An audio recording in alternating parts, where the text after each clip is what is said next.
we're going to face my Buddha head here.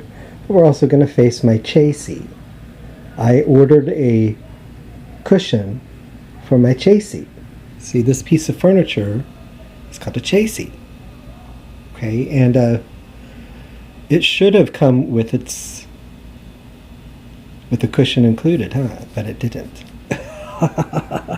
So I ordered a cushion for my chassis, and sometimes we like to call the lounge just a lounge, but sometimes we call it a chassis.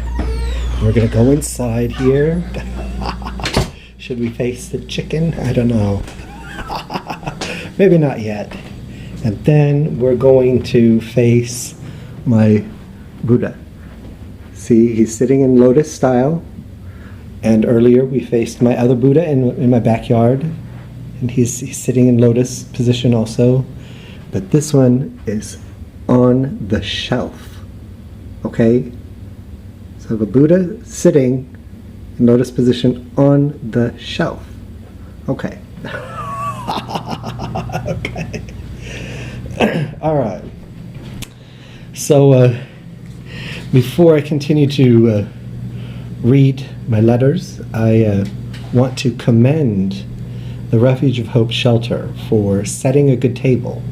So when we go in for dinner, at dinner time, they have been setting a good table for us. So you go in and we sit down in our seats and the table is set.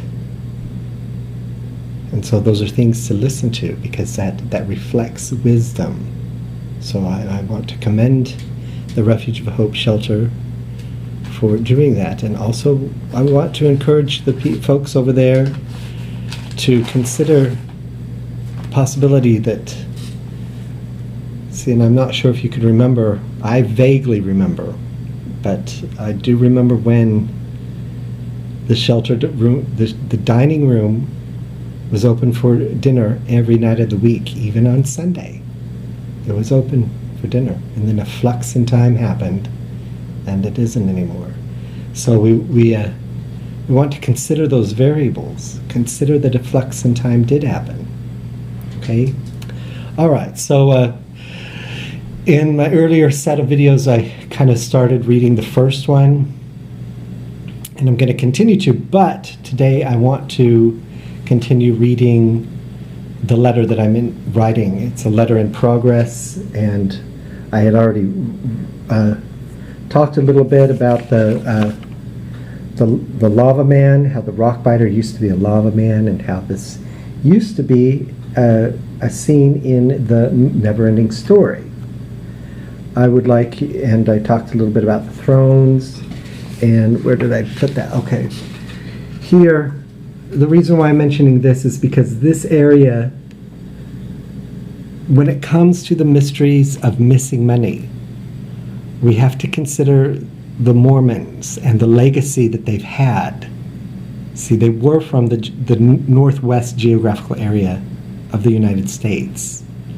And then they ended up with a flux in time, ended up with the history starting from Palmyra, New York, which is over here somewhere.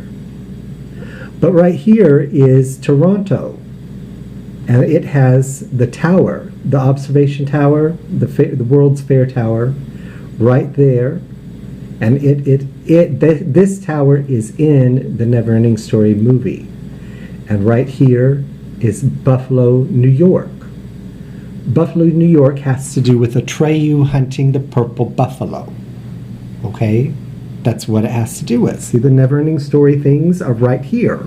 And it goes all the way west to the Mormons. Okay? And that it's very true, though. And I can see that you may be able to conclude that also. So we have to, the Never-Ending Story really is going to help us to solve a few puzzles. Okay, so oh, and by the way, Buffalo, New York, the Basilica of St. Mary in the Roman Catholic Church, oh my gosh, it's in Buffalo, New York, and it is so beautiful. Oh my gosh, it is just beautiful. I want to just go there and pray because it's so beautiful. But anyways, okay, so I talked a little bit about the the lava man and the thrones and how we melt the rocks and how he, how this is kind of a role that is done in every archon.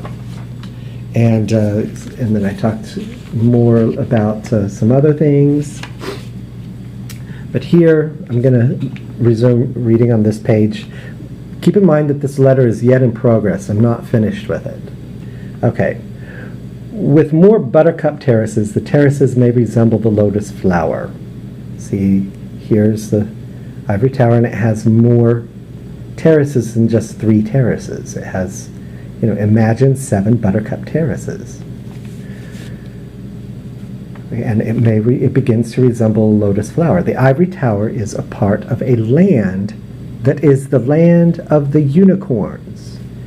It itself, it is a great unicorn horn. Before a flex in time that changed the movie,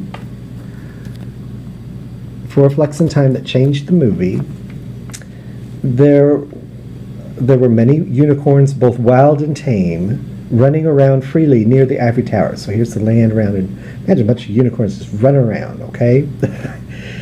This story is about a great goddess who helps people overcome their handicaps. See, the lava man, as I mentioned before, in previous archons, see, here's all these archons with all these previous lava men, and these lava men have a handicap, okay?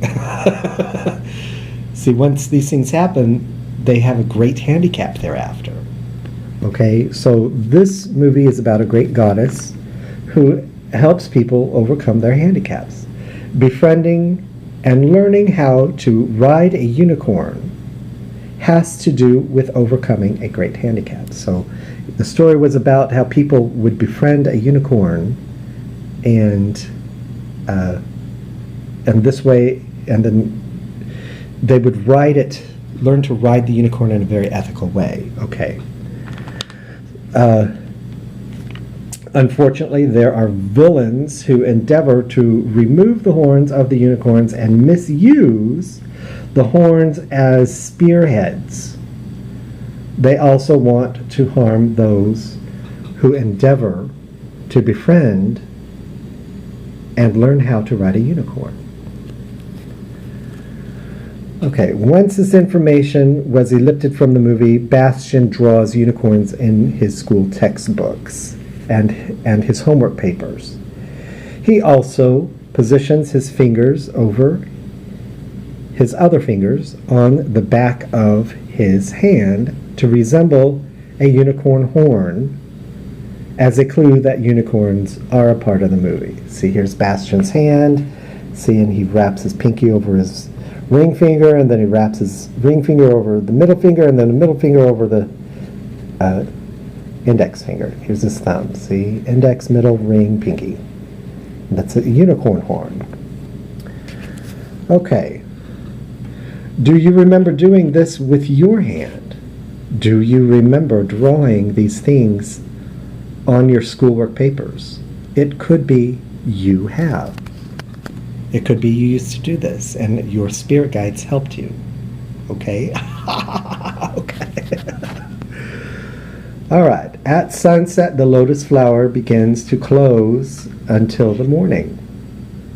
Have you mastered the prayerful art of placing a candle into the enclosing lotus petals as it closes so that it may be in the... Okay, we're going to continue on the next page, but here's the lotus flower, and it begins to close, and as it begins to close, you put a candle in it. And then you have to do it just right. You have to put it in there before it closes, because once it closes, you can't put it in. You have to do it just right then and there. And then it closes. Okay, so that it may be in the envelopment of the petals and remain upright. Did your candle stay there? Could it be that Buddha has been helping you to pray?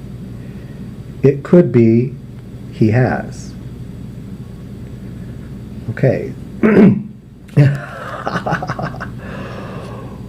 What may be the horn of the unicorn is symbolic of? It could be that if one needs to duck, one should not use the horn of a unicorn as a spearhead. Maybe we should leave our prayerful candles there and not ellipse or hide them, especially when praying this way. If I am one who is endeavoring to overcome a great handicap, am I targeted and victimized? To be continued. Okay. So, though I've signed it, there's the beginning of the letter that I haven't finished yet. So, I've kind of already. Okay. All right. So, I drew a nice unicorn here with kind of the spiral horn and. Okay, but that is something that happens in Buddhism. They pray this way. And sometimes we hide it and ellipse it. But it could be that you have prayed this way. You yourself have perhaps even made a lotus pond in your backyard before. Have you? It could be you have. And every night at sunset, you put a candle in it. And you used to practice until you got it perfect. Okay? If you don't remember, praying this way and the elliptions that may have happened, you may want to consider endeavoring to pray this way again. Find a location that has lotus flowers, and at sunset, go ahead and put up a candle there and pray.